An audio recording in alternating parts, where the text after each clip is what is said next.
ہر ابتدا سے پہلے ہر انتہا کے بعد، ہر ابتدا سے پہلے ہر انتہا کے بعد ذات نبی بلند ہے ذات خدا کے بعد۔ الحمدللہ نحمده ونستعینه ونستغفره ونؤمن به ونتوکل علیہ ونعوذ باللہ من شرور انفسنا ومن سیئات اعمالنا، من يهده الله فلا مضل له ومن يضلله فلا هادي له، ونشهد أن لا إله إلا الله وحده لا شريك له، ونشهد أن سيدنا وسندنا وحبيبنا ومولانا محمدا عبده ورسوله صلى الله تعالى عليه وعلى آله وأصحابه وبارك وسلم تسليما كثيرا كثيرا، أما بعد فأعوذ بالله من الشيطان الرجيم، بسم الله الرحمن الرحيم، لله ملك السماوات والأرض يخلق ما يشاء يهب لمن يشاء إناثا ويهب لمن يشاء الذكور أو يزوجهم ذكرانا وإناثا ويجعل من يشاء أقيما۔ عن ابن مسعود رضي الله تعالى عنه قال قال رسول الله صلى الله عليه وسلم: أي العمل أحب إلى الله؟ قال: الصلاة على وقتها۔ قلت: ثم أي؟ قال: بر الوالدين۔ قلت: ثم أي؟ قال: الجهاد في سبيل الله، أو كما قال عليه الصلاة والسلام۔ صدق الله العظيم وصدق رسوله النبي الكريم، ونحن على ذلك لمن الشاهدين والشاكرين، والحمد لله رب العالمين۔ ہر ابتدا سے پہلے ہر انتہا کے بعد، ہر ابتدا سے پہلے ہر انتہا کے بعد ذات نبی بلند ہے ذات خدا کے بعد۔ دنیا میں جس قدر بھی احترام کے قابل ہیں لوگ، دنیا میں جس قدر بھی احترام کے قابل ہیں لوگ، میں سبھی کو مانتا ہوں مگر مصطفیٰ کے بعد۔ محترم بزرگوں اور دوستوں، عزیز ساتھیوں اور اسٹیج پر موجود ہمارے علمی ساتھیوں، اللہ رب العزت کا بے بہا احسان ہے، اس کا کرم ہے، اس کی عنایات، اس کی نوازشات ہے کہ آج کے اس پروگرام میں ہم اور آپ سب جمع ہوئے ہیں۔ میں بات کو آگے لے کر چلنے سے پہلے ایک بار پھر سے گزارش کروں گا ان لوگوں سے جو اب تک بھی باہر نہیں آ پائے ہیں، گھروں کے اندر اگر موجود ہیں، میں ان سے گزارش کروں گا کہ آپ سامنے آ کر کے کرسیوں پر جگہ لے لیں۔ آج ہمارا اور آپ کا یہاں جمع ہونا ایک بچے اور باپ کے رشتے کے تعلق سے ہے۔ باپ اپنے بیٹے کی پیدائش پر محبت کا اظہار کر رہا ہے، اسی کے تعلق سے اس پروگرام کو بلایا اور سجایا گیا ہے۔ ہم سب اسی خوشی کو منانے کے لیے یہاں جمع ہوئے ہیں۔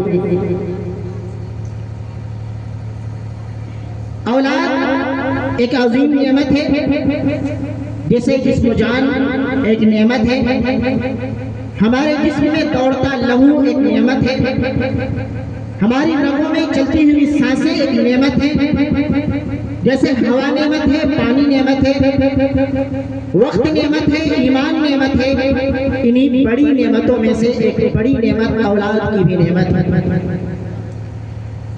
اللہ رب العزت جسے چاہتا ہے اولاد کی نعمت سے نوازتا ہے، جسے چاہتا ہے لڑکا عطا کرتا ہے، جسے چاہتا ہے لڑکی عطا کرتا ہے، جسے چاہتا ہے لڑکا اور لڑکی دونوں طرح کی نعمتوں سے نوازتا ہے، اور اللہ کی قدرت یہ بھی ہے کہ جسے چاہتا ہے اولاد کی نعمت سے محروم کر دیتا ہے. وَيَجْعَلُ مَن يَشَاءُ عَقِيمًا. دنیا نے دیکھا کہ بہت سارے دنیا میں ایسے لوگ گزرے ہیں کہ جن کے پاس میں مال و دولت کی فراوانی ہے، وہ روپیوں کے انبار پر سوتے ہیں، اونچی اونچی ان کی بلڈنگیں اور عمارتیں ہیں، ان کے پاس میں زمین و جائیداد کی کمی نہیں ہے، اسباب اور سامان کی کمی نہیں ہے، گاڑیوں کی لائن اور قطاریں لگی ہوئی ہیں، لیکن اولاد کی نعمت سے محروم ہے. تاریخ نے ہمیں یہ بھی بتایا، تاریخ سے اس بات کا اندازہ اور پتہ چلتا ہے کہ حضرت لوط اور حضرت شعیب علیہ السلام کو اللہ تعالیٰ نے بیٹیوں کی نعمتوں سے سرفراز فرمایا. حضرت ابراہیم علیہ السلام کو صرف بیٹوں کی نعمت سے سرفراز فرمایا، اور ہمارے اور آپ کے نبی جناب محمد رسول اللہ صلی اللہ علیہ وسلم کو بیٹوں کی نعمت سے بھی سرفراز فرمایا اور بیٹیوں کی نعمت سے بھی سرفراز فرمایا. یہ الگ بات ہے کہ بیٹوں کو اللہ تعالیٰ نے جوانی تک، بلوغت کے زمانے تک باقی رہنے نہ دیا، تاکہ کل کو زمانے والوں کو یہ کہنے کا موقع مل جاتا کہ آپ کی نسل تو آپ کے بیٹوں سے چلی ہے. ہاں، دنیا جانتی ہے کہ کسی کی نسل بیٹوں سے چلا کرتی ہے، کسی کا کام بیٹوں سے پروان چڑھا کرتا ہے، کسی کا مشن بیٹوں سے آگے چلا کرتا ہے، لیکن میرے اللہ نے میرے نبی کے مشن کو بیٹوں سے آگے نہیں چلایا بلکہ بیٹیوں سے آگے چلایا ہے. بلکہ بیٹیوں کو بھی اگر دیکھا جائے تو آپ کی زندگی میں آپ کی 3 بیٹیاں وفات پا چکی ہوتی ہیں. حضرت فاطمہ الزہرا رضی اللہ تعالی عنہا بس ایک صاحبزادی آپ کی حیات تک باقی ہیں، آپ کے دنیا سے جانے کے بعد بھی باقی ہیں. آپ کے اسی بیٹی کے ذریعے سے آپ کے نسل کو چلایا ہے، آپ کے دین کے پیغام کو بھی آگے بڑھایا ہے. لوگوں نے یہ الزام دیا تھا، لوگوں نے یہ اعتراض آپ کے اوپر کیا تھا کہ آپ کی کوئی نرینہ اولاد نہیں ہے، آپ کے گھر میں کوئی لڑکا نہیں ہے، جو بھی لڑکا ہوا اولاد اللہ نے اسے اٹھا لیا ہے، آپ کی نسل کیسے چلے گی؟ آپ تو ابتر ہیں. اللہ رب العزت نے قرآن مقدس میں ایک سورت نازل فرمائی، ان شانئک ھو الابتر. آیت کے اندر کہا کہ آپ کا جو مخالف ہے، آپ پر اعتراض کرنے والا ہے، وہی ابتر ہونے والا ہے، وہی بے نام و نشان ہونے والا ہے. یہ اعتراض کرنے والا آج ابن وائل تھا. آج دنیا تو نبی کے نام لینے والوں کو جانتی ہے، نبی کے قدموں کے نشانات کو جانتی ہے، نبی کے دانتوں کو جانتی ہے، نبی کے زلفوں کو جانتی ہے، نبی کی آنکھوں کو جانتی ہے، نبی کے قدموں کے نشانات کو جانتی ہے. لیکن اگر کوئی نہیں جانتا تو آج ابن وائل کو نہیں جانتا، اس لیے کہ اس کے بارے میں اللہ رب العزت نے قرآن میں گواہی دی تھی، ان شانئک ھو الابتر، کہ آپ کا مخالف ہی بے نام و نشان ہونے والا ہے.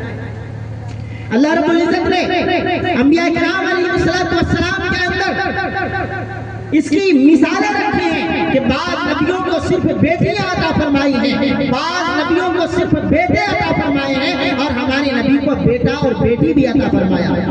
اللہ کی قدرت یہ بھی دیکھیں کہ اللہ رب العزت نے ہمیں ہمارے سامنے ایک ترتیب قائم کی ہے کہ ایک بچے کی پیدائش باپ اور ماں کے ذریعے سے ہوتا ہے. ایک بچے کی پیدائش باپ اور ماں کے ذریعے سے ہوتا ہے. باپ نہیں ہوتا ہے بچے کی پیدائش تب بھی نہیں ہوتی ہے، ماں نہیں ہوتی ہے بچے کی پیدائش تب بھی نہیں ہوتی ہے. لیکن اللہ تعالیٰ نے اسی دنیا کے اندر تاریخ یہ بھی قائم فرما دی اور یہ بھی مثال قائم فرما دیا کہ اگر باپ نہیں ہے، ماں نہیں ہے، تب بھی بچے کی پیدائش ہوئی ہے. حضرت آدم علیہ السلام کو اللہ تعالیٰ نے بغیر باپ کے بغیر ماں کے پیدا کیا. اللہ تعالیٰ نے یہ بھی مثال پیدا فرما دی کہ باپ تو ہے، مرد تو ہے، لیکن خاتون کوئی نہیں ہے. اس کے باوجود بھی اللہ تعالیٰ نے بچے کی پیدائش فرما دی. یعنی حضرت حوا علیہ السلام کو حضرت آدم کی بائیں پسلی سے پیدا فرما دیا. اللہ نے یہ بھی مثال قائم فرما دی کہ ماں تو ہے، باپ نہیں ہے، اس کے باوجود بچے کی پیدائش ہوتی ہے. حضرت عیسیٰ علیہ السلام کو بغیر باپ کے پیدا فرما دیا. یہ اللہ تعالیٰ کی قدرت ہے. اللہ جسے دینے پہ آتا ہے دونوں طرح کی نعمتوں سے نوازتا ہے. اللہ جسے نہیں دینے پہ آتا ہے وہ دونوں طرح کی نعمتوں سے نہیں نوازتا ہے. اسے اس کے گھر کے اندر اولاد کی نعمت نہیں ہوتی. تو اولاد کی نعمت ایک بڑی نعمت ہے، اولاد کی نعمت اسے ملی ہے، اللہ تعالیٰ کی بڑی نعمت ملی ہے۔ لیکن ایک افسوس کی بات یہ ہے کہ آج کا یہ پروگرام اور آج کے اس سے پہلے کا جو بھی پروگرام ہوا ہے، جہاں پر بھی عقیقے کے پروگرام میں جانا ہوا ہے، چاہے اس گاؤں کا پروگرام ہو، میرے گاؤں کا پروگرام ہو یا باہر کے علاقوں میں کہیں بھی پروگرام ہو، عقیقے کا جو پروگرام ہوتا ہے وہاں یہ سننے میں آتا ہے کہ یہ پروگرام بچے کے عقیقے کے نام پر ہے، بچی کے عقیقے کے نام پر نہیں۔ ہم لوگ بیٹے کے پیدا ہونے پر تو خوشی مناتے ہیں، لیکن بیٹی کی پیدائش کے اوپر خوشیاں نہیں مناتے ہیں۔ اسی کی یہی وجہ ہے کہ جو بھی پروگرام کیا جاتا ہے یا جس گھر میں بھی عقیقہ کیا جاتا ہے، بیٹا پیدا ہوتا ہے تب تو عقیقہ کرتے ہیں، لیکن بیٹی کی پیدائش پر ہم عقیقہ نہیں کرتے۔ آخر اس کی وجہ کیا ہے؟ اس کی وجہ یہ ہے کہ ہم بیٹے کو تو نعمت سمجھتے ہیں، لیکن بیٹی کو نعمت نہیں سمجھتے ہیں، اور ہم اپنے عمل سے ہم اسی بات کا تصور دیتے ہیں، اسی بات کو لوگوں کے سامنے بتانے کی کوشش کرتے ہیں کہ ہم بھی زمانہ جاہلیت کی طرح جس طریقے سے وہ لوگ وطیرہ کی رسم کیا کرتے تھے، وطیرہ کی رسم ان کے یہاں یہ تھی، زمانہ جاہلیت میں ان کے اولاد کے تعلق سے دو طرح کی رسم ان کے یہاں تھی کہ جب بیٹا پیدا ہوتا تھا تو بیٹے کو جانور ذبح کرتے تھے اور جانور کے خون میں پورا لت پت کر دیا جاتا تھا، اور اس طرح سے وہ بیٹے کی پیدائش کے اوپر خوشیاں مناتے تھے۔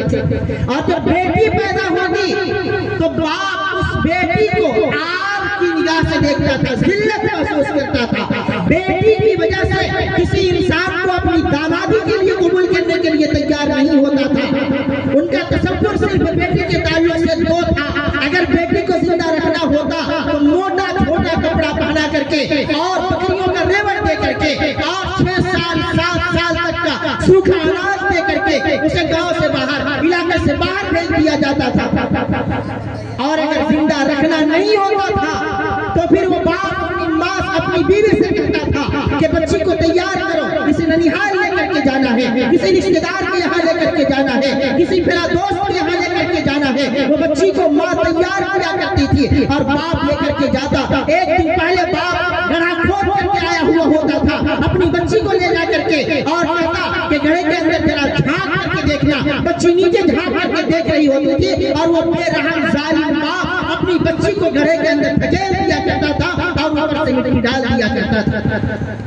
اللہ کے نبی صلی اللہ علیہ وسلم کے زمانے میں جب اللہ کے نبی نے بیٹیوں کے مقام کو بیان کیا اور یہ کہا کہ جس کے گھر میں بیٹی پیدا ہوتی ہے تو فرشتے اس کے گھر میں آتے ہیں، اس کے باپ کو مبارکباد کیا دیتے ہیں، سلام پیش کرتے ہیں، اور اس بچی کے اوپر اپنے رحمت کے پر کو اس کے سر کے اوپر رکھتے ہیں، اور رکھنے کے بعد یہ کہتے ہیں کہ یہ نازک ہے، نازک جان سے پیدا کی گئی ہے، یہ بچی نازک ہے، نازک جان سے پیدا کی گئی ہے۔ جس نے بھی اس کی کفالت کی تو قیامت تک اس کی اللہ تعالیٰ کی طرف سے کفالت کی جائے گی۔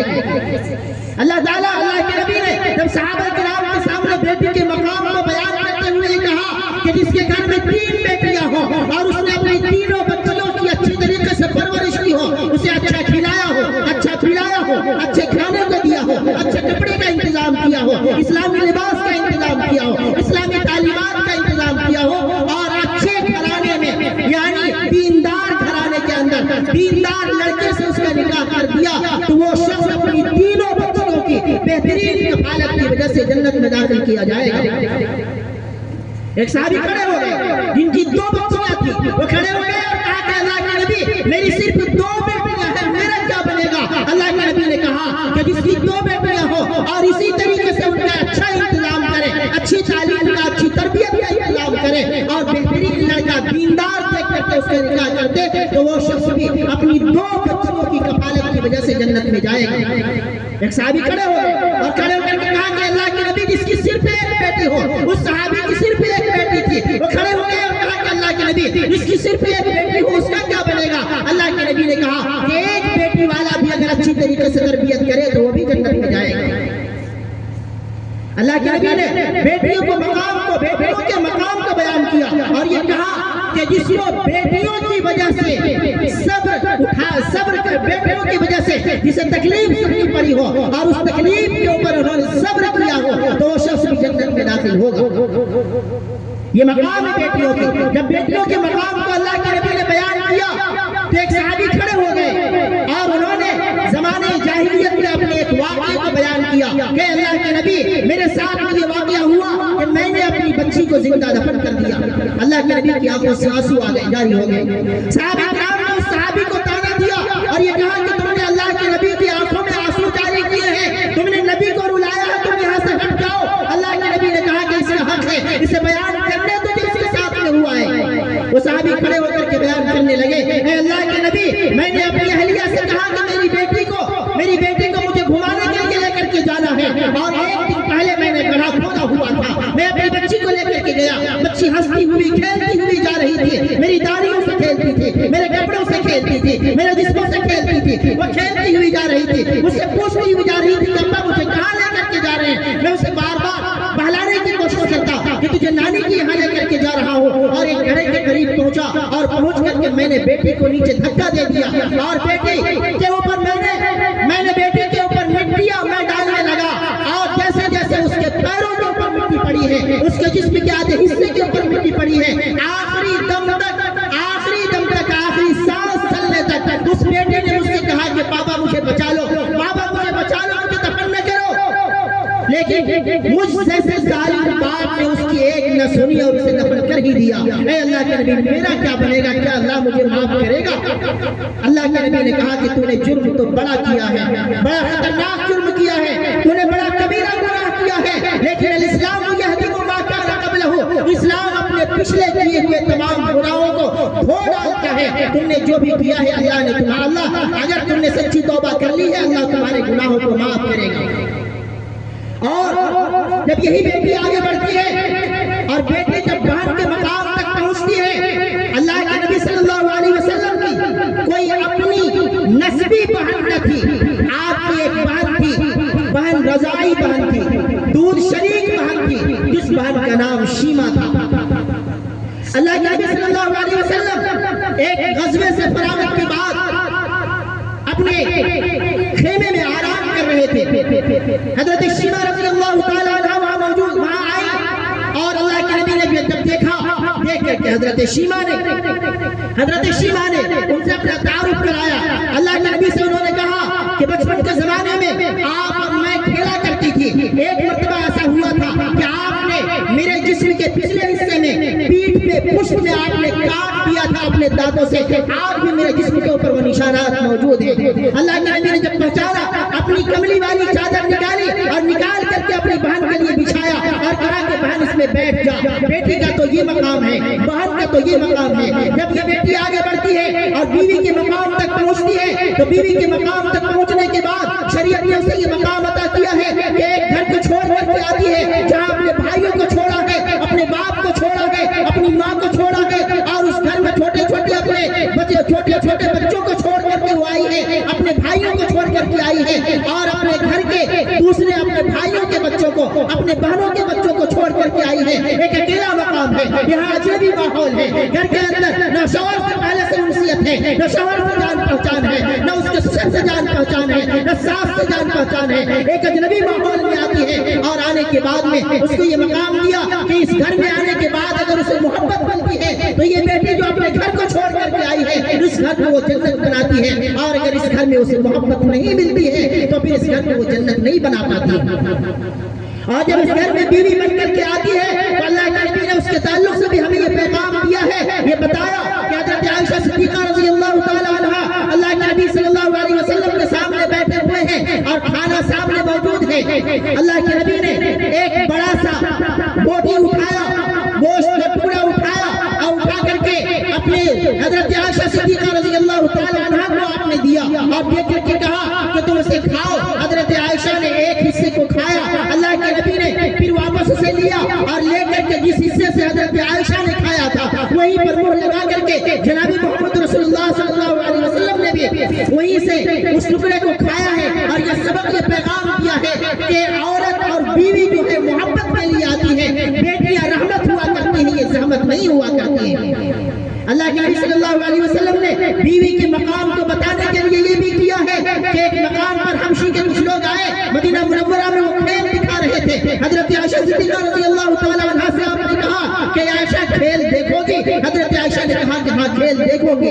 اللہ کے نبی نے اپنی چادر میں اسے سمیٹ لیا اور پیچھے کی جانب کندھے کے پیچھے کھڑا کر لیا اور کھڑے ہو کر کے چادر سے چہرہ نکال کر کے اسے کھیل دکھانے لگے۔ اللہ کے نبی نے تھوڑی دیر کھیل دیکھنے کے بعد یہ کہا کہ عائشہ ہو گیا یا اور دیکھو گی؟ حضرت عائشہ نے کہا کہ اور دیکھو گے۔ اللہ کے نبی نے کہا کہ اور دیکھو۔ حضرت عائشہ صدیقہ رضی اللہ تعالی عنہا اور کھیل دیکھنے لگی۔ تھوڑی دیر کے بعد جب کچھ دیر ہو گئی، اللہ کے نبی نے پھر پوچھا کہ عائشہ ہو گیا یا اور دیکھو گی؟ حضرت عائشہ نے کہا کہ اور دیکھوں گی۔ اللہ کے نبی نے تھوڑی دیر کے بعد پھر پوچھا کہ عائشہ ہو گیا یا اور دیکھو گی؟ جب حضرت عائشہ نے کہا کہ ہو گیا، بس اتنا ہی دیکھنا ہے، تب اللہ کے نبی وہاں سے پیچھے مڑے اور گھر کو لے کر کے گئے ہیں۔ جب تک حضرت عائشہ کھیل دیکھنا پسند کر رہی تھی، تب تک اللہ کے نبی صلی اللہ علیہ وسلم وہاں سے پیچھے نہیں آئی۔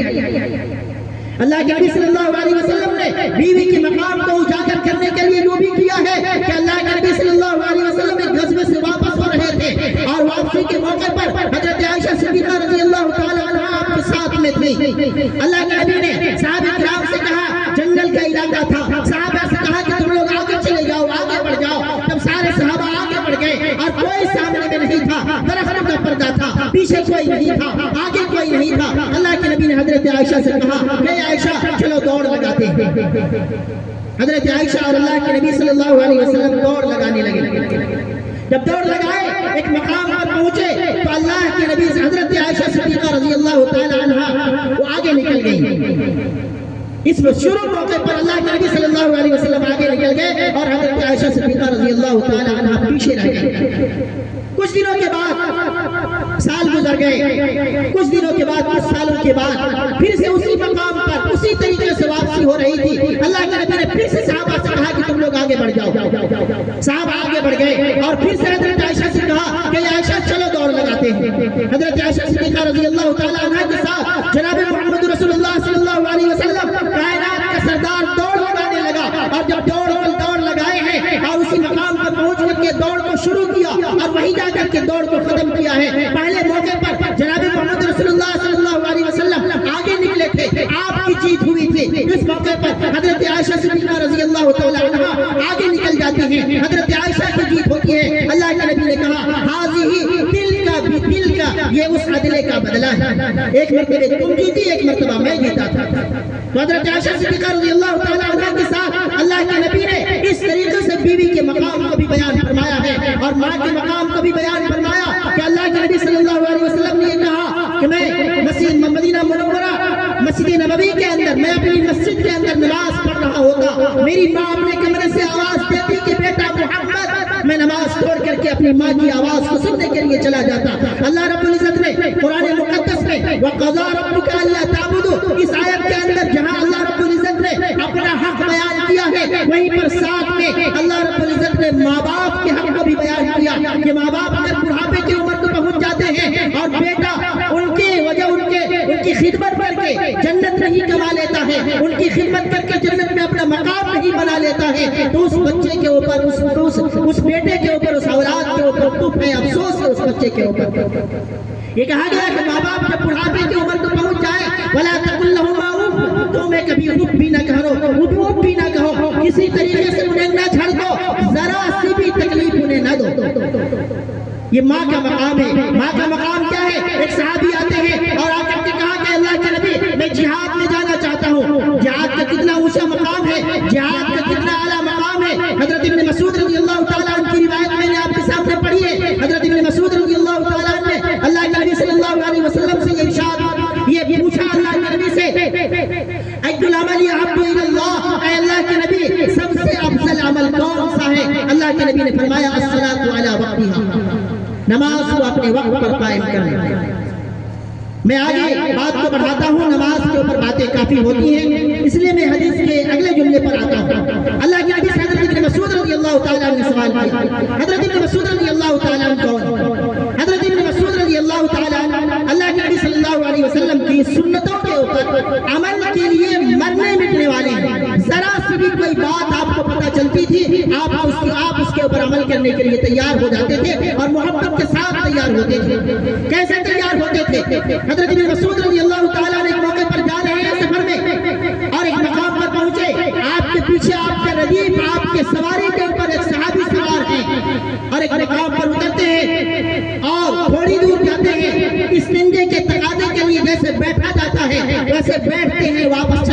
ہیں. پیچھے بیٹھنے والے صحابی نے دیکھا کہ اس مقام پر گئے ہیں, استنجا کی کیفیت میں بیٹھے ہیں لیکن استنجا نہیں کیا ہے, واپس چلے آئے ہیں. انہوں نے پوچھا کہ اللہ کے نبی کے صحابی آپ نے ایسا کیوں کیا؟ اگر آپ کو استنجا کا تقاضا تھا تو آپ نے استنجا کیا کیوں نہیں؟ اور اگر استنجا کا تقاضا نہیں تھا تو پھر آپ گئے کیوں تھے؟ اگر آپ کو استنجا نہیں کرنا تھا تو آپ گئے کیوں تھے؟ اور آپ کو استنجا کا تقاضا تھا تو پھر آپ نے استنجا کیا کیوں نہیں؟ انہوں نے کہا کہ بات اصل میں یہ ہے کہ اللہ کے نبی کے ساتھ جس طریقے سے تم میرے آگے پیچھے سواری کے اوپر سوار ہو, میں اللہ کے نبی کے سواری کے پیچھے سوار تھا, اور اسی مقام پر اللہ کے نبی نے سواری کھڑی کی تھی اور اسی مقام پر گئے تھے. استنجا کے تقاضا اور استنجا کا تقاضا ان کو تھا, استنجا آپ نے کیا تھا. وہ دن ہے اور آج کا دن ہے, جب سے میں یہاں سے گزرتا ہوں استنجا کا تقاضا نہیں ہوتا ہے, پھر بھی میں اس کیفیت میں جا کر کے بیٹھتا ہوں تاکہ یہ ایک سنت اللہ کے نبی کے مجھ سے ادا ہو جائے. حضرت ابن مسعود رضی اللہ تعالیٰ عنہ نے اللہ کے نبی صلی اللہ علیہ وسلم سے چھوٹی چھوٹی باتیں پوچھی ہے, سوال کیا ہے. سوال کیا ایُّ العمل احب الی اللہ, اے اللہ کے نبی سب سے بہتر عمل اللہ کے یہاں کون سا ہے؟ اللہ کے نبی نے فرمایا الصلاۃ علی وقتها, نماز کو اپنے وقت پر قائم کرنا. پھر پوچھا قلت ثم ایُّ, اس کے بعد کون سا عمل؟ کہا بر الوالدین, ماں باپ کے ساتھ حسن سلوک کرنا. قلت ثم ایُّ, میں نے کہا اس کے بعد کون سا عمل؟ کہا الجہاد فی سبیل اللہ, اللہ کے راستے میں جہاد کرنا. جہاد کرنا اللہ کے راستے میں کیسا اونچا مقام ہے کہ اللہ کے نبی صلی اللہ علیہ وسلم نے یہ ارشاد فرمایا لوددت ان اقتل فی سبیل اللہ ثم احیا ثم اقتل ثم احیا ثم اقتل, کہ مجھے اللہ کے راستے میں مجھے شہید کیا جائے, مجھے پھر زندہ کیا جائے, پھر شہید کیا جائے, مجھے پھر زندہ کیا جائے, پھر شہید کیا جائے, بار بار زندگی ملتی رہے, بار بار شہادت ملتی رہے. حضرت عمر فاروق رضی اللہ تعالیٰ نے یہ بھی کہا تھا, حضرت عمر فاروق رضی اللہ تعالیٰ نے کہا تھا کہ مجھے مدینے میں موت آئے اور مجھے شہادت کی موت آئے. حضرت عمر فاروق رضی اللہ تعالیٰ نے اللہ تعالیٰ نے اس دعا کو قبول فرما لیا. جہاد اتنا افضل عمل ہے, لیکن اس کے باوجود بھی اللہ کے نبی نے جہاد سے پہلے یہ فرمایا, جہاد سے پہلے نمبر پر بر الوالدین فرمایا, ماں باپ کے ساتھ اس نے سلوک کرنا, ماں باپ کے ساتھ احسان کرنا. یہ مقام کیوں ہے؟ اللہ کے نبی کے پاس ایک صحابی آتے ہیں اور آ کر کے کہا ہے اللہ کے نبی میں جہاد میں جانا چاہتا ہوں. جہاد میں جانے کا شوق اور ولولہ صحابہ کے اندر کیسا تھا کہ جن کو عمریں نہ ہونے کی وجہ سے جنہیں ریجیکٹ کر دیا جاتا تھا, جنہیں واپس کر دیا جاتا تھا, وہ انگلیوں کے بل پر کھڑے ہو جاتے تھے کہ ہم اونچا دکھیں اور اللہ کے نبی کے ساتھ جہاد میں جا سکیں. اللہ کے نبی صلی اللہ علیہ وسلم نے اللہ کے نبی کے صحابہ کے دلوں کے اندر جہاد کا یہ شوق اور ولولہ تھا. ایک صحابی آ کر کے کہتے ہیں کہ مجھے جہاد میں جانا ہے. اللہ کے نبی نے کہا کہ تیری ماں زندہ ہے؟ صحابی کہتے ہیں کہ ہاں میری ماں زندہ ہے. اللہ کے نبی نے کہا کہ جا کر کے اپنی ماں کی خدمت کر, فجاہد, جا اور جا کر کے اپنی ماں کی خدمت کر, وہی دونوں تیرے لیے جنت ہے, وہی دونوں تیرے لیے جہنم ہے. ایک صحابی ہے جن کو صحابیت کا مقام اور شرف تو نہیں مل پایا, حضرت اویس قرنی رحمت اللہ علیہ. اللہ کے نبی کے پاس انہوں نے بار بار خط لکھا, قاصدوں کو بھیجا, روم کے رہنے والے, یمن کے رہنے والے تھے, قاصدوں کو بھیجا, خطوط لکھے. اللہ کے نبی سے اجازت چاہیے کہ میں آپ کے پاس آ کر کے آپ کا دیدار کرنا چاہتا ہوں, آپ کی صحبت اختیار کرنا چاہتا ہوں, میں صحابیت کے مقام کو پانا چاہتا ہوں. اللہ کے نبی سے بہت زیادہ بے انتہا عشق کرنے والے, بے انتہا محبت کرنے والے, یہاں تک کہ اللہ کے نبی کی جب غزوہ احد کے اندر سامنے کے 2 داعش شہید ہو گئے تھے, حضرت اویس قرنی رحمت اللہ علیہ نے اپنے 2 داعش شہید کر ڈالے, توڑ ڈالے, اور انہوں نے پھر کہا کہ پتہ نہیں خبر تو ملی ہے 2 دانتوں کی شہادت کی, لیکن سامنے کے دانت ہیں یا بغل کے دانت ہیں. یہ کہہ کر کے انہوں نے بغل کے دانت بھی شہید کر لیے. پھر سوچا کہ یہ دانت نہ ہو, یہ دانت ہو. اس طرح سے کرتے کرتے انہوں نے اپنے منہ کے سارے دانت شہید کر ڈالے. اللہ کے نبی کی محبت میں ہم سمجھتے ہیں جب اللہ کے نبی کی سے محبت کرنے والے ہیں, ہم بھی عاشق رسول ہیں, لیکن ہماری حالت یہ ہے کہ میٹھا میٹھا کڑوا کڑوا ہمیں جہاں میٹھا لگتا ہے, ہمیں حلوہ پسند ہوتا ہے, ہمیں اچھی چیزیں پسند ہوا کرتی ہیں. اللہ کے نبی کی سنت میں ہمیں یہ بھی یاد رہتا ہے کہ اللہ کے نبی نے کھانے میں میٹھا کھایا ہے یا نمکین کھایا ہے, لیکن اللہ کے نبی نے فجر کی نماز سے پہلے 2 رکعت سنتیں پڑھی ہیں. یہ سنت ہمیں یاد نہیں ہوتی. اللہ کے نبی کی سنت میں کان یحب الحلوہ تو ہمیں یاد رہتا ہے کہ اللہ کے نبی کو میٹھا کھانا پسند تھا, لیکن اللہ کے نبی نے اللہ کے صحابہ کس طریقے سے اپنی جانوں کا نذرانہ پیش کیا ہے، اللہ کے نبی نے اپنے دادوں کی شہادت پیش کی ہے، صحابہ کرام نے اپنے سینوں کو ٹھنڈی کرایا ہے۔ ہمیں اللہ کے نبی کی محبت میں اچھائیاں تو یاد رکھتی ہیں اور مٹھاس تو یاد رہتا ہے، لیکن کڑواہٹ ہمیں یاد نہیں رہتی۔ جو چیزیں ہمیں اچھی لگتی ہیں اسے ہم قبول کر لیتے ہیں، اور جو چیزیں ہمیں اچھی نہیں لگتی ہیں اسے ہم قبول نہیں کرتے، چاہے وہ فرض ہو لیکن قبول نہیں کرتے، اور سنتوں کے نام پر اچھی باتوں کو ہم قبول کر لیتے ہیں۔ یہ ہماری اچھائی نہیں ہے بلکہ ہمارے اندر کی خرابیاں ہیں۔ اللہ کے نبی صلی اللہ علیہ وسلم نے بیٹی کے مقام کو بھی واضح کیا، بہن کے مقام کو بھی واضح کیا، اپنی بیوی کے مقام کو بھی واضح کیا، ماں کے مقام کو بھی واضح کیا، اور ماں کے مقام کو اتنا واضح کیا کہ کہہ دیا کہ ماں کے قدموں کے نیچے تمہارے لیے جنت ہے، ماں کے قدموں کے لیے، ماں کے قدموں کے نیچے تمہاری جنت ہے۔ آج کا یہ پروگرام عقیقے کا پروگرام ہے، عقیقے کا پروگرام انہوں نے عقیقہ کیا ہے، اس میں جو ابھی فی الحال کا جو ان کا بچہ ہے جس کے نام پر اصل میں عقیقہ ہوا ہے وہ حضرت صلاح الدین صاحب کے پوتا ہوئے ابو عبیدہ، اور اس کے ساتھ میں اور بھی نام ہیں، ان کے خود کے لڑکے ہیں، ان کی لڑکی ہے، ان کے لڑکے ہیں اور ان کی لڑکی ہے۔ تو عقیقہ انہوں نے لڑکوں کے نام پر بھی اور لڑکی کے نام پر بھی کیا ہے۔ عقیقہ کیا ہوتا ہے؟ عقیقہ یہ ایک سے مشتق ہے جس کے معنی ہوتا ہے کاٹ کر کے الگ کر دینا، کسی چیز کو کاٹ کر کے الگ کرنا۔ عقیقہ میں بچے کے سر کے بال کو الگ کیا جاتا ہے، اسے اتارا جاتا ہے بالوں کو، اور اتارنے کے بعد میں چاندی کے برابر وزن میں اسے صدقہ کیا جاتا ہے، اس کے برابر چاندی صدقہ کیا جاتا ہے۔ ایک مطلب اس کا یہ ہے کاٹ کر کے الگ کر دینا۔ دوسرا مطلب یہ ہے کہ حدیث پاک میں یہ ہے کہ بچہ جب پیدا ہوتا ہے تو 360 ہڈیوں کے اندر ایک ایک بیماری اس کی پکڑی ہوئی ہوتی ہے، جکڑی ہوئی ہوتی ہے، اور جب بچے کے نام پر عقیقہ کیا جاتا ہے تو ہر جسم کے ہر حصے سے اور ہر جوڑ سے، ہر حصے سے بیماری اس کی کھل جاتی ہے اور بچہ بیماریوں سے ایک طرح سے آزاد ہو جاتا ہے۔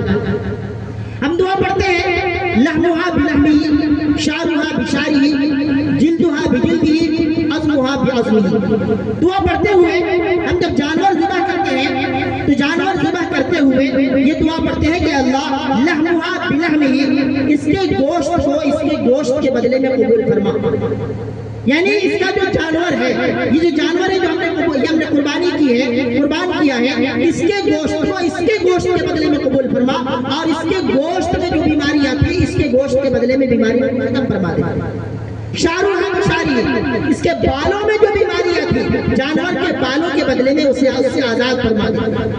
وجلدها بجلده، اور اس کے چمڑے میں، اس کے جسم کے جلد میں جو بیماریاں تھی جانور کے جلد سے اس کی بیماریوں کو ختم فرما دے۔ وعظمها بعظمه، اور اس بچے کی ہڈیوں میں جو بیماریاں تھی ان بیماریوں کو اس جانور کے ہڈیوں کے بدلے میں تو ختم فرما دے۔ جب ہم جانور ذبح کرتے ہیں، جانور کا ذبح کرنا اللہ رب العزت کی اس نعمت کے اوپر نعمت کا اظہار ہے۔ آج پوری دنیا کے اندر فیملی پلاننگ والے ہمیں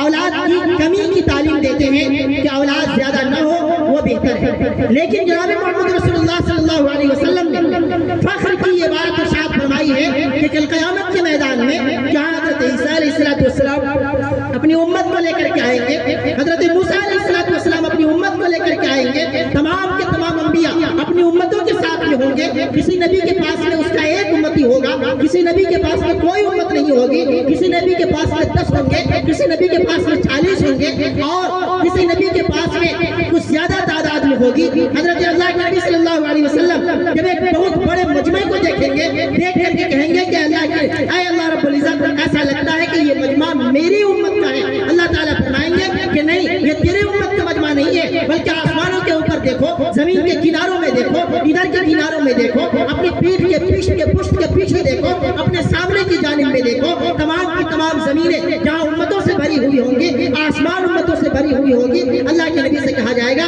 کہ یہ آپ کی امت ہے، یہ آپ کی امت ہے، جہاں آسمانوں میں آپ کی امت بھر چکی ہوتی ہے۔ اللہ کے نبی نے اپنے فخر کی چیز فرمائی ہے کہ کل قیامت کے میدان میں انا مکافر بہذی الامم، کہ میں قیامت کے میدان میں اپنی امت کی زیادتی کے اوپر فخر کروں گا کہ میری امت کی تعداد زیادہ ہوگی۔ اللہ کے نبی صلی اللہ علیہ وسلم نے اس شخص کو مبارکبادی پیش کی ہے جو زیادہ اولاد والا ہوتا ہے۔ یہ اولاد کا ہونا فیملی پلاننگ والوں کے اوپر ایک تماچا ہے کہ ہم اپنے جانور کی قربانی کر کے اور جانور کو شکرانے کے طور پر ذبح کر کے ان کے منہ پر تماچا مارتے ہیں کہ تم اولاد کے روکنے کو نعمت کہتے ہو، ہم اولاد کے بڑھانے کو نعمت کہتے ہیں۔ اللہ کے نبی کے فخر کا سبب اور ذریعہ ہم کہتے ہیں یہ جانور ذبح کر کے۔ قربانی کے دنوں میں جب جانور ذبح کیا جاتا ہے ہمیں حکم یہ ہے کہ جب بچے کی پیدائش ہو تو اس کے 7ویں دن اس کا عقیقہ کر دیا جائے۔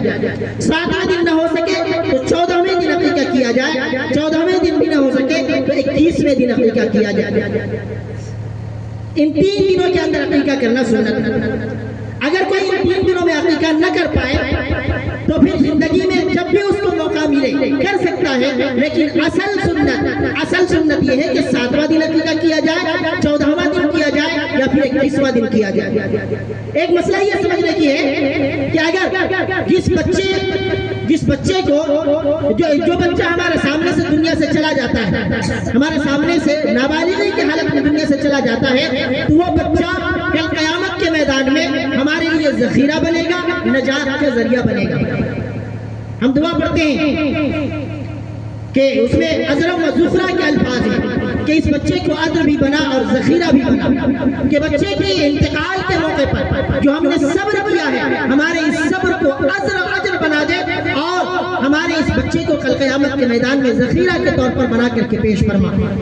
تو بچے کے انتقال کے موقع پر ہم صبر کرتے ہیں تو بچہ ہمارے لیے ذخیرہ بھی بنتا ہے اور کل قیامت کے میدان میں اجر بھی بنے گا، ہماری نجات کا ذریعہ بھی بنے گا، ہمارے لیے شفاعت کا سبب اور ذریعہ بھی بنے گا۔ لیکن جس بچے کا ہم نے عقیقہ نہیں کیا اور نابالغی کے زمانے میں بچہ فوت کر جاتا ہے تو پھر وہ بچہ کل قیامت کے میدان میں ہمارے لیے ذخیرہ نہیں بنے گا، نجات کا ذریعہ نہیں بنے گا، سفارش کا ذریعہ نہیں بنے گا۔ اس لیے عقیقہ کرنا فرض تو نہیں ہے، واجب تو نہیں ہے۔ عقیقہ کرنا فرض واجب تو نہیں ہے، بس مستحب ہے، سنت ثواب کی چیز ہے۔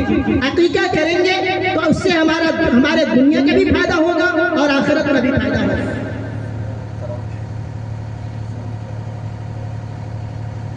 عقیقہ کرنے سے دنیا کا فائدہ کیا ہوگا میں نے آپ کو بتایا کہ اس کے جسم کے ہر حصے میں بیماریاں لگی ہوئی رہتی ہیں، عقیقہ کرنے کی وجہ سے وہ بچہ بیماریوں سے آزاد ہو جاتا ہے۔ یہ آخرت کا فائدہ، یہ دنیا کا فائدہ ہے۔ اور آخرت کا فائدہ کیا ہے کہ بچہ اگر نابالغی کے زمانے میں عقیقہ کیے جانے کی صورت میں انتقال کرتا ہے تو کل قیامت کے میدان میں ہمارے لیے ذخیرہ بنے گا، نجات کا ذریعہ بنے گا۔ اگر ہم نے اس بچے کا عقیقہ نہیں کیا تھا تو کل قیامت کے میدان میں ہمارے لیے نجات کا ذریعہ وہ نہیں بنے گا۔ کیسے ذریعہ بنتا ہے؟ ایک شخص جو کہ اپنی پوری زندگی، پوری جوانی اس کی شراب کے نشے میں دھت تھی، شراب کے نشے میں، جب اس کے یہاں ایک بچی کی پیدائش ہوتی ہے، اولاد نہیں تھی، ایک بچی کی پیدائش ہوئی اور وہ بچی بھی بچپنے میں وفات کر جاتی ہے۔ بچپنے میں وفات کرنے کی وجہ سے بچی کی محبت میں نڈھال ہو کر کے انہوں نے اپنا دماغ کھو دیا، اور دماغ کھونے کے بعد انہوں نے شراب کے نشے میں وہ دھت ہو گئے اور اپنی بدکاری کے اندر اور گناہوں کے اندر اپنی زندگی کو انہوں نے لگا دیا۔ ایک رات انہوں نے خواب دیکھا۔ خواب کیا دیکھتے ہیں کہ پیچھے ایک سانپ، حضرت شیخ زکریا رحمۃ اللہ علیہ نے فضائل اعمال کے اندر یہ روایت نقل کی ہے۔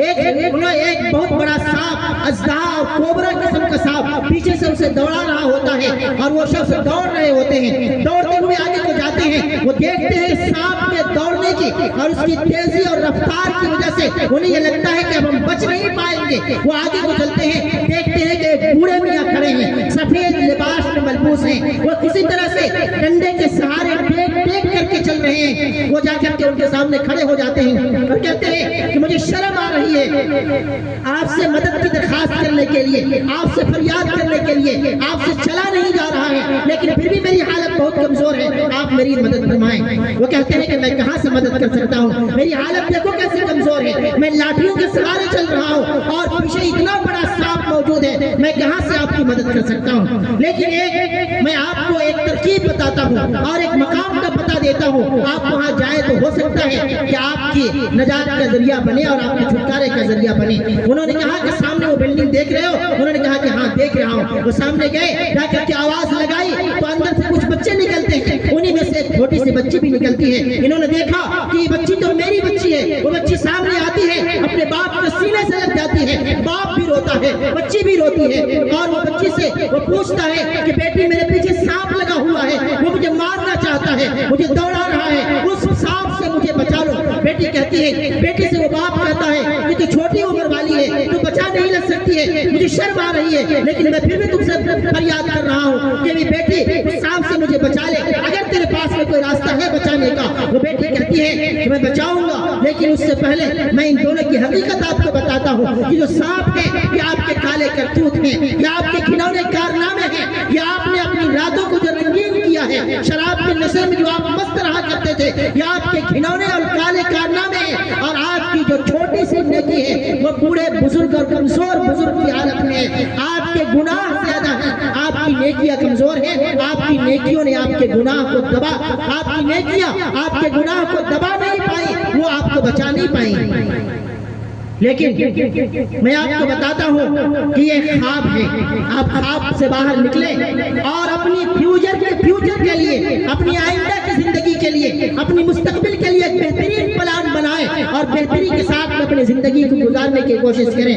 یہاں بیٹھ کر کے ہم سب بھی اپنی آنے والی زندگی کو ایک بہتر زندگی بنانے کی کوشش کریں، اور اب تک کیے ہوئے جو گناہوں کے کام ہیں، اب تک کیے ہوئے رب کی نافرمانی کے کام ہے، اب تک کیے ہوئے نفس سے دوری کے کام ہے، مساجدوں سے دوری کے کام ہے، ان سب سے آگے بڑھ کر کے اور اپنے آگے آنے والے وقت کو بہتر بنانے کی کوشش کریں۔ وہ بچی اپنے باپ کے لیے ذخیرہ بنی ہے، تو جس بچی کا بچپنے میں عقیقہ کیا جائے گا اور وہ بچی یا بچہ اگر وفات پا جاتا ہے تو اس بچے کے موت کی وجہ سے وہ بچہ ہمارے لیے ذخیرہ آخرت بنے گا۔ جس دن عقیقہ کیا جاتا ہے اس دن بچے کے بال اتارے جاتے ہیں، اور بال اتارنے کے بعد ایک عمل یہ ہے کہ سر کے اوپر زعفران اگر میسر ہے تو ہلکا سا زعفران اس کے سر کے اوپر مل دیا جائے، اور بالوں کے برابر میں اسے وزن کر کے چاندی اس کے برابر میں صدقہ کیا جائے، اور بچے کی طرف سے عقیقے میں اگر بڑا جانور ہے تو 2 حصہ کر سکتے ہیں، بچی ہے تو 1 حصہ کر سکتے ہیں، اور اگر کوئی ایک ہی بچے کی طرف سے، یہ ایک ہی بچی کی طرف سے پورے کا پورا جانور قربان کرنا چاہتا ہے عقیقے کے نام پر تو بھی کوئی دقت نہیں ہے۔ زیادہ سے زیادہ 7 حصے کیے جا سکتے ہیں، کم سے کم میں آپ جتنا کرنا چاہیں اتنا کر سکتے ہیں۔ پورے جانور کو 4 ہی حصہ کرنا چاہیں کر سکتے ہیں، پورے جانور کو 3 حصہ کرنا چاہیں کر سکتے ہیں، پورے جانور کو ایک ہی حصہ میں سمیٹنا چاہیں تو بھی سمیٹ سکتے ہیں، کوئی دقت نہیں۔ اور اس دن عقیقہ کیا جائے، بچے کے اگر اس دن نام نہیں رکھا گیا ہے تو اس دن بہترین سا اچھے سا ایک نام رکھا جائے۔ کیسے نام رکھا، کس طرح سے نام رکھے جائیں گے؟ نام رکھا جائے گا اللہ رب العزت کے ناموں میں سے کسی نام کو رکھا جائے گا، اور اس کے شروع میں عبد لگا دیا جائے گا، جیسے عبداللہ، عبد الرحمن، عبداللہ، اس طرح کے نام رکھے جائیں گے۔ یا جناب محمد رسول اللہ صلی اللہ علیہ وسلم کے قرآن مقدس میں جہاں 99 نام لکھے ہوئے ہیں، علماء نے بیان فرمایا کہ اللہ کے نبی کے نام صرف 99 تک محدود نہیں ہے، بلکہ ہزاروں تک آپ کے نام کتابوں کے اندر لکھے ہوئے ہیں۔ اللہ کے نبی کے جو نام ہیں ان ناموں میں سے قرآن مقدس کے صفحات میں جو نام آئے ہیں ان ناموں میں سے کسی نام کو رکھا جائے، یا قرآن مقدس کے شروع کے پیج میں تفتی کے بعد میں جو نام لکھے گئے ہیں ان ناموں میں سے کسی نام کو رکھا جائے، یا صحابہ میں سے کسی نام کو رکھا جائے، یا پھر ان ناموں کو رکھا جائے جن ناموں میں ہاں، میم اور دال آتا ہے، جیسے احمد ہے، حامد ہے، حماد ہے، محمد ہے، حماد ہے، اس طرح کے نام، یا پھر جن ناموں میں حسن اور نون آتا ہے، جیسے حسن ہے، حسن ہے، محسن ہے، احسان ہے، حسان ہے، ان ناموں کو رکھے جائیں۔ اور اگر لڑکی کی پیدائش ہوئی ہے تو پھر انبیاء کرام علیہ السلام کی بیویوں کے جو نام ہیں ان ناموں میں سے کسی نام کو رکھا جائے۔ صحابیات کے ناموں میں سے کسی نام کو رکھا جائے، اللہ کے نبی کی بیٹیوں میں سے کسی نام کو رکھا جائے۔ اور آخری بات، عقیقہ کیا ہے؟ عقیقہ جو ہے صرف جانور کے ذبح کرنے کا نام ہے، صرف جانور کے ذبح کرنے کا نام ہے۔ دو چیزیں اور اس کے ساتھ میں جڑتی ہیں جو چھوٹی چیزیں ہیں، بال کا اتارنا اور زعفران کا ملنا۔ نام نہیں رکھا گیا ہے تو نام کا رکھا جانا ہے۔ عقیقہ اگر کسی نے صرف جانور ذبح کر دیا اس کا عقیقہ ہو گیا۔ جانور ذبح کرنے کے بعد میں اب اس کے اختیار ہے، چاہے تو اس کو خود پکا کر کے کھا لے، پکا کر کے دوسروں کو کھلا دے، بانٹ دے، دعوت کر کے کھلا دے، جیسا کرنا چاہے ویسا کر سکتا ہے، لیکن جانور ذبح ہو گیا، عقیقہ بچے کی طرف سے ہو گیا۔ اب اس کے ساتھ میں جو دوسرے کام کیے جاتے ہیں وہ فضول ہے، لایانی ہے، اسلام سے ان کا کوئی واسطہ نہیں۔ جیسے کیا کیا جاتا ہے، عقیقے کے دنوں میں کپڑوں کی وجہ سے کپڑوں کو تبدیل کیا جاتا ہے۔ آنے والے لوگ بچے کے لیے، بچے کے ماں کے لیے، بچے کے باپ کے لیے کپڑے لے کر کے آتے ہیں اور گھر والے آنے والوں کو کپڑے دیتے ہیں۔ جن کے پاس بھی پیسہ ہے، اگر پیسہ نہیں ہے تو قرض لیتے ہیں۔ اسلام نے ہمیں قرض کی بری صورت بھی بتلائی ہے کہ قرض کا لینا بہت بری چیز ہے۔ اللہ کے نبی صلی اللہ علیہ وسلم مقروض کی نماز جنازہ نہیں پڑھایا کرتے تھے۔ جس کے ذمے میں قرض ہوتا تھا اللہ کے نبی اس کی نماز جنازہ نہیں پڑھاتے تھے۔ تو اگر کوئی قرض لے کر کے اس صورت کو اپناتا ہے تو پھر یہ تو بری صورت ہے ہی، لیکن اگر قرض نہ لے کر کے اپنے جیب خاص سے، اپنے پیسے سے ان چیزوں کا بھی انتظام کرتا ہے تب بھی یہ فضول ہے اور یہ چیزیں رسم ہے، یہ چیزیں شیطانی کاموں میں سے ہیں۔ ان المبذرین کانوا اخوان الشیاطین، کہ فضول خرچی کرنے والے شیاطین کے بھائی ہیں، یہ فضول خرچی کے اندر آتے ہیں۔ تو لے کر کے آنے والے بھی فضول خرچی کے اندر شامل ہیں اور ادھر سے دینے والے بھی فضول خرچی کے اندر شامل ہیں۔ جن کے پاس میں پیسہ ہے وہ تو دے لیتے ہیں، لیکن جن کے پاس میں پیسہ نہیں ہے، پیسہ نہ ہونے کی وجہ سے ان کے پاس میں قربانی کرنے کے لیے، عقیقہ کرنے کے لیے جانور کے پیسے تو ہوتے ہیں لیکن کپڑوں کے پیسے نہیں ہوتے ہیں، تو کپڑوں کے پیسوں کے نہ ہونے کی وجہ سے جانور کا عقیقہ بھی روک دیا جاتا ہے۔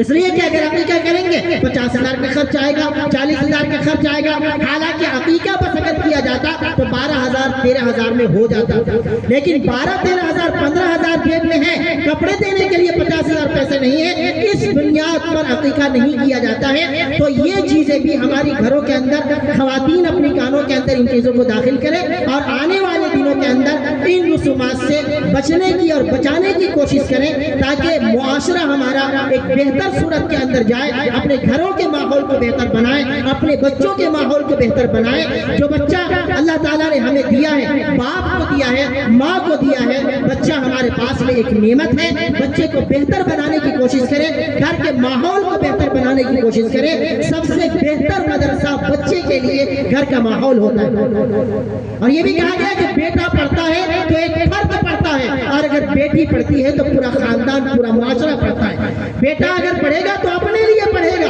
اگر بیٹی پڑھے گی تو پورے گھر والے کے لیے پڑھے گی اور پورے گھر والوں کے ذریعے سے پورے معاشرے کو پڑھائے گی۔ اگر معاشرہ بہتر بنانا ہے تو بچیوں کے بہتر پڑھائی کا انتظام کیا جائے، بچیوں کو پڑھانے کا اور انہیں اعلیٰ تعلیم دلانے کا بھی انتظام ہونا چاہیے۔ ہم بچوں کی تعلیم اس لیے چھڑوا دیتے ہیں کہ 10ویں کے بعد میں، 12ویں کے بعد میں، بورڈ کے بعد میں یا انٹر کے بعد میں، اس کے بعد میں ہم دیکھتے ہیں کہ بچہ کمانے کے قابل ہو گیا ہے تو بچے کو ہم کمائی کی طرف بھیجنے لگتے ہیں اور بچے کی پڑھائی چھڑا دیا جاتا ہے، بچے کی پڑھائی روک دی جاتی ہے۔ اور بیٹی کی پڑھائی اس لیے روک دی جاتی ہے کہ اس کے لیے سامنے میں کوئی اچھی تعلیم گاہ کا انتظام نہیں ہے، دور جانا مسلم معاشرے کی بچیوں کے لیے بہتر ثابت نہیں ہوا کرتا ہے۔ اس وجہ سے ہم بچیوں کی پڑھائی کو منع کر دیا کرتے ہیں اور ہمارا دونوں طرف کا معاشرہ، بچوں کا بھی اور بچیوں کا بھی، تعلیم کے میدان میں بالکل پیچھے رہ جاتا ہے۔ تو دوسری دنیا کے اندر دوسرے طبقے کے جو لوگ ہیں ان کے یہاں